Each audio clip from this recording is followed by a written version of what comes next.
Hello and welcome to another episode of So Mechanical. My name is Gregor Sidler. Today we talk about the check spring.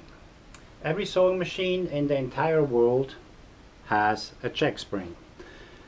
If you maybe remember on the old machines where the tension looked like this, outside there was always this little spring.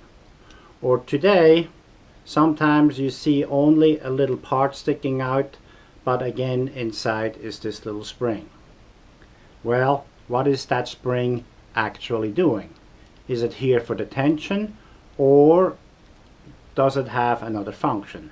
Let me show you quick what it does. So here I opened the front of a sewing machine so we can see our check spring, and we can see a little bit of the fabric. I'm going to make a close-up shot later of that so you can see it. And now I will tell you why we have this check spring. The only reason that check spring got invented is that when we go in reverse, stitching in reverse, this spring is holding the thread tight until the needle is in the stitch plate. So when I take a stitch back and now I go down with the needle, and now the needle eye is flush with the fabric, you see that that spring is still holding that thread tight in the entire system. So it is absolutely impossible for the needle to stitch on top of its own thread.